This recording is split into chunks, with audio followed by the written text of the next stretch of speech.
She had him off. Sounds like some insinuating going on. And who is Sexyy Red signed to? What's the point of this post though? LOL, she was posting the hell out of him. Nah, don't bring Missouri into this. OMG, I knew they would try to paint this narrative. Why is this our business? Do tell, the plot thickens. Let me catch y'all up on everything because this got weird. Breaking news. Hip-hop producer dead at 29.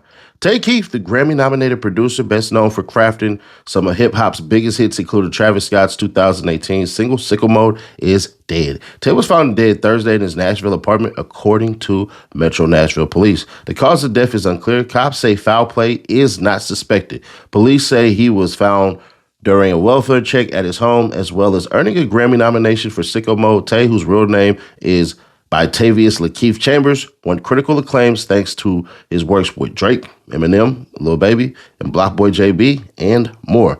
Most noticeably, he co-produced Drake's Nonstop, Block Boy's JB Look Alive, and also produced a bonus track, Before I Let Go, on Beyonce's Homecoming, the live album. All major commercial success. Damn, I didn't know that. Keith also played a key role in Sexyy Red's rise to stardom, producing her 2023 breakout hit Pound Town before reuniting with her on tracks including Pound Town 2. I ain't never heard that shit, but I have heard of Getting Sexy. He was 29, RIP. The sponsor of this video is Cloaked. And there are a lot of people who are wondering why I'm going so hard to go with Cloaked and push it and everything. I want to share with y'all something that happened to me on March 7th of this year, right? And what happened was, and this is all real, this is literally out of my damn inbox. They put up my social, they put up my full name, they put up my birthday, they even put up every number I ever had and every address that I ever freaking lived at. These are real text messages, by the way, sent via goddamn Instagram. So when you see me go hard for Coke, understand, I didn't know how they got that info. That's the second time in 5 years that people try to extort my personal info. First time I voted, second time I just said do what you're gonna do. Please don't be like me. Try Cloak today. They're giving you 30% off with that QR code, or tap the link in the description, or hit the pinned comment.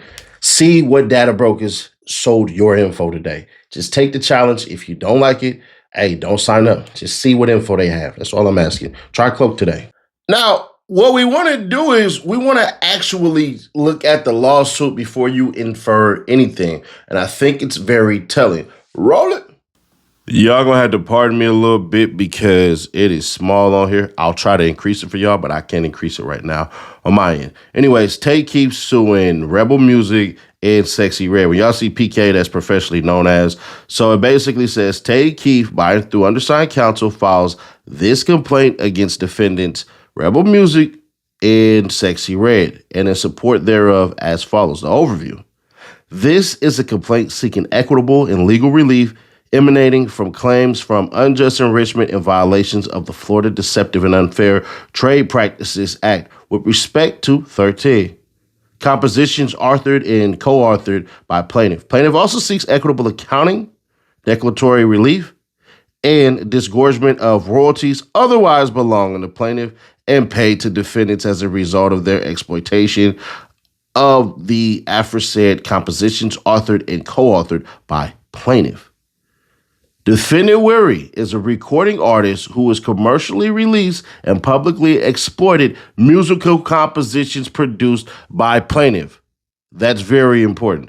Defendant Rebel is a music label and business entity that distributes, markets, monetizes, and otherwise exploits recordings and compositions performed by Weary, including the works produced by plaintiff. On or about March of 2024 and continuing thereafter, plaintiff created and produced 13 musical compositions performed by Weary and commercially released and exploited by defendants, collectively the works. The works include, without limitation, the following compositions on which plaintiff received production credit: Boss Me Up, My Everything, co-produced by Tay Keith. So that had Drake on there. That, yeah, my everything. Yeah, Get It Sexy, Fake Jammin', Sexy Love Money, TTG, Awesome Jawsome. If I ever met a girl named some shit like that, yeah, I'm leaving the party. It's My Birthday, Pound Town, Ski. I didn't know he produced that. Wow. Bow, bow, bow. F my baby. Damn, Cuz is on a roller coaster. Shit. Produced by Tay Keith, credited alongside DJ Meech. I Don't Want to Be Saved. And lastly, Pound Town 2 remix version credited to Tay Keith due to his original beat contribution. The works were delivered to, accepted by, and commercially released by defendants. The works have been widely distributed and exploited by defendants across streaming platforms, digital downloads, social media, live performances, radio play, synchronization licensing, and other revenue generating channels. Now, why is this video being made? Because Sexyy Red lawyers said some shit, and I got sent this article, and basically it was asked, yo, Nash, look into this and let us know what you think. And this wasn't just by 1, 2, 3. Nah, this is about like 10 people. So in my thoughts, I'm like, oh, I read what happened. It's clear what his people are insinuating, but maybe there's something more to it. Check it out. Exclusive, baby. Music producer Tay Keith, legal fight with Sexyy Red label over money was being resolved when he died. D'Amica Davis, attorney for the Rebel label, tells TMZ Sexyy Red is overwhelmed with grief at the devastating loss of her dear friend and artistic collaborator, Tay Keith. Tay was a brilliant artist, and though his close musical partnership with Sexyy, he became a genuine friend to everyone at Rebel. We send our sincerest condolences to Tay Keith's family and loved ones. D'Amica adds, royalty negotiations are handled by labels, not artists, and I've worked closely with the legal counsel and team for Tay K to finalize the royalty agreement to fully compensate him for his valuable contributions as a musical collaborator with Sexyy. In fact, we are in the final stages of getting Tay Keith fully compensated before his shocking passing this week. We are expediting the finalization of this work with Tay Keith's attorney so that full payment can be made to his estate as soon as possible. A rep for Tay Keith said the dispute is between the parties, respective labels, and naming Sexyy Red in the lawsuit was a legal formality. Any allegations are directed at the label, not Red personally. Both labels have been cooperating, and the matter is close to being resolved. Tay and Red remain friends, and he considered her a sister. They were in the studio together as recent as last week working on new music. We appreciate Red's sentiments and condolences during this difficult time. Music producer Tay Keith had yet to resolve his legal battle with Sexyy Red's label over royalties. He claimed he was owed at the time of his death, but the parties were working towards a resolution, TMZ has learned. According to court documents obtained by TMZ, Tay sued Sexy's label back in March 2026, claiming he produced 13 songs for her in 2024, including Pound Town, Just Let Pound Town. I'm not for to sing the rest.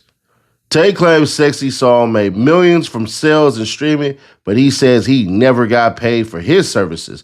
In the suit, Tay claims Sexy's label was also refusing to provide him with any accounting for the revenues generated by the songs so that he could get his cut of the royalties. The music producer asked the court to force the label to turn over an accounting, declare that he was owed money, and award damages.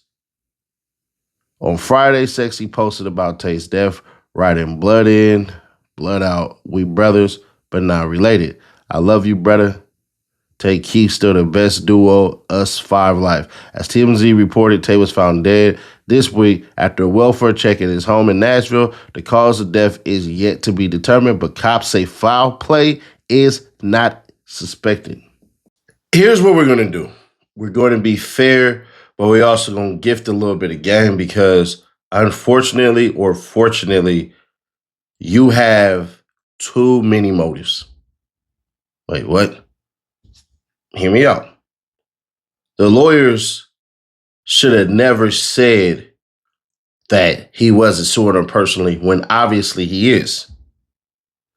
The label's name, Sexyy Red is named. So you can't say that because we see this in the documentation. Now, that's a common practice, and that's what they should have said was, hey, Sexyy Red's only in there because the music and all this stuff and everything and who got paid and blah, blah, blah. They could have explained that real simple, but they didn't. And when you leave things to speculation, people will speculate. That's how that goes. So I thought that was pretty damn dumb. But lawyers aren't a PR team. That's why a PR team exists where lawyers don't. So no. Then the second thing is we don't know how the hell he truly died. They say they suspect no foul play, but they ain't confirmed shit. So all that other all that other bullshit, nobody care about none of that. We need what we see as the truth. But here's the most important thing. Why would y'all announce that the deal isn't even done yet? That doesn't make any damn sense. What they should have done is waited. Wade through the water. They should have freaking waited. And then came out and said, hey, we heard, well, not even acknowledge it, but Tay Keith has finally been paid. It was a long and arduous freaking battle to get him the actual money that he deserved since he produced a shit ton of classics for Sexyy Red that if in 10 years she drops her greatest hits album, that's going to take up half of them. That kind of shit. The labels are dirty. They're pathetic. They're filthy. They bitch made. That's true. But when you can't see the storm coming and can't get in front of it, the best thing you can do is give the relief. Meaning, God damn it, tell people all the time, the storm is coming, the storm is coming. When they don't do anything about the storm that came, at least be the person to say, well, we're going to help fix it and restore everything. That's simple. Sexyy Red's team has failed her. Sexyy Red's lawyers have failed her by them opening up their damn mouth and saying, we're still in. What is there to talk about? There's deceptive practices on the label's part according to Tay Keith's own freaking lawsuit. Y'all won't open up them damn books. Y'all trying to give me pennies. Y'all screwing me over. Now, knowing what I know about Sexyy Red, dope ass individual. Her team, her PR team, everything around her look like her. The ones that's making money look like her. That's why they try to destroy her concert, because she didn't go with the mega managing people. She went with a smaller yet efficient black company. But PR-wise, that's trash. It is what it is. I don't believe she has shit to do with any goddamn thing.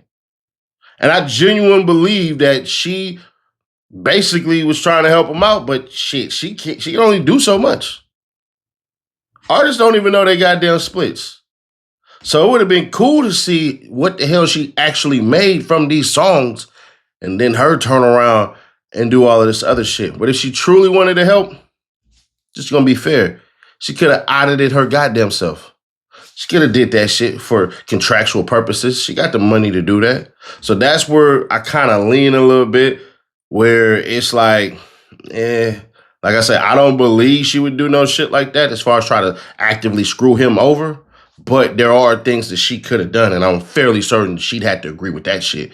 But that ain't gonna stop rumors from flying, conspiracy theories, and all this shit. So y'all, let me know your thoughts on this one. Click right here to see how an LA gangbanger got spanked on the phone and was screaming like a little kid and had to apologize to a whole city because of one person that he disrespected. Click right here, because this artist that he disrespected gotta disassociate everybody from the West Coast. Click right here for that, or click right here for the playlist, and I will catch y'all in the next one.